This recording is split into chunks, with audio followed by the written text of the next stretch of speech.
Assalamualaikum warahmatullahi wabarakatuh. Baiklah, perkenalkan nama saya Ariska Suntintia. Saya akan menjelaskan tentang etika dan fungsi manajemen. Etika merupakan cabang dalam filsafat yang berkaitan dengan prinsip-prinsip moral yang mengarahkan perilaku manusia. Konsep etika melibatkan pemahaman mengenai perbedaan antara yang benar dan yang salah, serta bagaimana manusia seharusnya bertindak dalam berbagai konteks. Etika juga diartikan sebagai sistem dari prinsip-prinsip moral atau aturan untuk bertindak atau rule of conduct. Etika menyangkut perilaku, perbuatan, dan sikap manusia terhadap peristiwa penting dalam hidupnya. Etika dalam fungsi manajemen, yaitu etika dalam fungsi manajemen adalah konsep yang menekankan pentingnya pengambilan keputusan dan pelaksanaan tugas manajerial berdasarkan prinsip-prinsip moral dan nilai-nilai yang benar. Etika berperan dalam setiap tahap fungsi manajemen yang beragam, seperti perencanaan, pengorganisasian, pelaksanaan, dan pengawasan. Yang pertama itu ada perencanaan atau planning. Perencanaan sebagai langkah awal sebelum melaksanakan fungsi-fungsi manajemen, di mana adalah menetapkan pekerjaan yang harus dilaksanakan oleh sekelompok seorang untuk mencapai tujuan yang digariskan oleh lembaga atau organisasi. Dalam merumuskan rencana, manajer harus secara etis menilai dampak dari setiap keputusan yang diambil.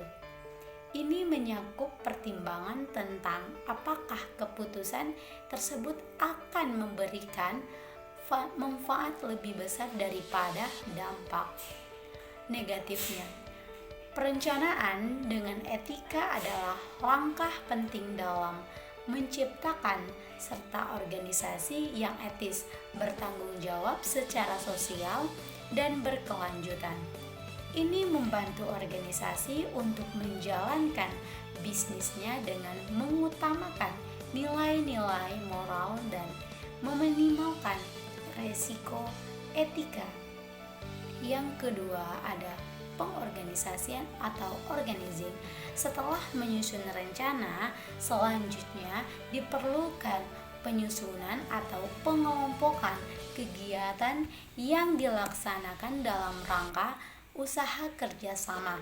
Perlunya pengorganisasian, pengelompokan, tanggung jawab penyusunan, tugas-tugas bagi setiap individu yang mempunyai tanggung jawab. Menurut Mubarak tahun 2019, dalam pengorganisasian, etika memerlukan manajer untuk memastikan bahwa struktur organisasi mematuhi standar etika dan moral yang berlaku. Pengorganisasian etis mencakup pengelolaan keragaman dan inklusi. Ini berarti memastikan bahwa beragam latar belakang dan pandangan diperhatikan dan dihargai, serta memastikan bahwa kebijakan dan praktik organisasi menghormati hak asasi manusia, kesetaraan, dan keadilan. Yang ketiga ada pengarahan atau actuating. Pada prinsipnya tidak ada bawahan yang mampu bekerja sendiri tanpa bantuan orang lain sebagai atasannya.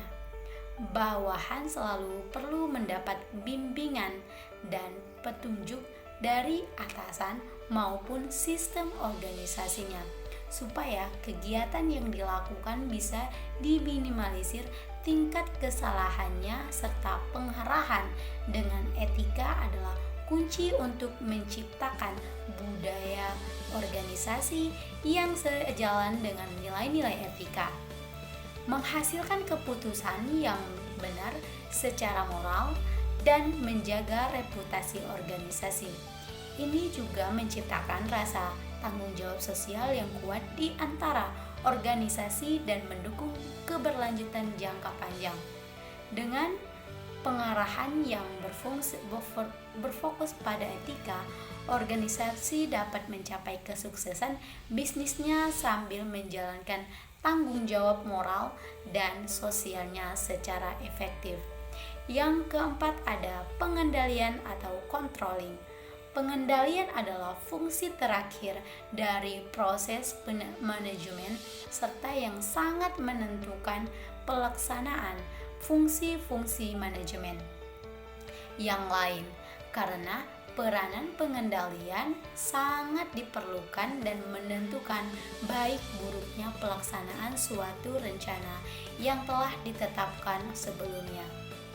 Pengendalian dengan etika adalah pendekatan dalam manajemen yang mengacu pada penggunaan prinsip-prinsip moral dan norma etika dalam mengawasi dan mengontrol operasi organisasi.